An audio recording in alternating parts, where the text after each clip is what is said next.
Double decker બસ ખરીદવામાં આવશે। આ સાથે શહેરમાં ડબલ ડેકર બસની કુલ સંખ્યા વધીને 10 થશે। હાલના રૂટ પર આ નવી બસો દોડાવવામાં આવશે। આ ખરીદી માટે ₹8 કરોડનો ખર્ચ થશે।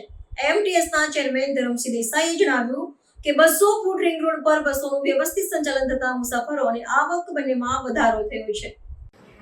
અત્યાર સુધી જે ડબલ ડેકર હતી આપણી 6, એમાં બીજી 4નો ઉમેરો કરીએ છીએ। એનો અંદાજિત ખર્ચ 2 કરોડની આજુબાજુમાં છે અને એ આયા પછી અત્યારે જે મોટા રૂટ છે જેના અંદરથી આવક વધારે છે એ રૂટના અંદર આ નવી બસો મૂકવાનો આગ્રહ છે અને એ રીતના નીકળી છે તો જે ડબલ બસનો જે ટ્રાફિક છે એ ઓછો થાય અને એકમાં જ પેસેન્જરો આવી જાય।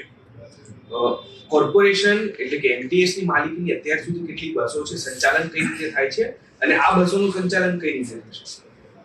આ આપણે કોર્પોરેશનના એમટીએસની ટોટલ બસો છે એમાંથી બધું પ્રાઇવેટ વાળી જ છે બધાની અને એમટીએસ પાસે અત્યારે પોતાની માલિકીની ડબલ ડેકર બસો જે આપણે ખરીદીએ છીએ એ પોતાની ખરીદી છે અને એને અત્યારે 5 વર્ષ માટે એક કોન્ટ્રાક્ટથી જ એ વખત જે ખરીદી એના અંદર જ ભાવથી એને ચલાવવા માટેનું ડ્રાઈવર સાથેનો ખર્ચમાં આપણે એમને આપીએ।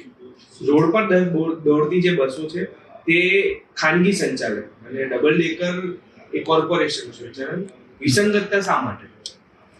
એટલે ડબલ ડેકર જે ખરીદવાની હતી એના અંદર કોન્ટ્રાક્ટરોને આપણે જે પહેલા વિચાર કર્યો તો એમાં કોઈ તૈયાર માટે તૈયાર ના થાય એના માટે, પણ આપણે હેરિટેજ માટે કે ભાઈ પહેલા ડબલ ડેકર હતી અને લાવી હતી એના માટે થઈને અત્યારે આ પ્રયાસ આપણે જોડે કર્યો છે।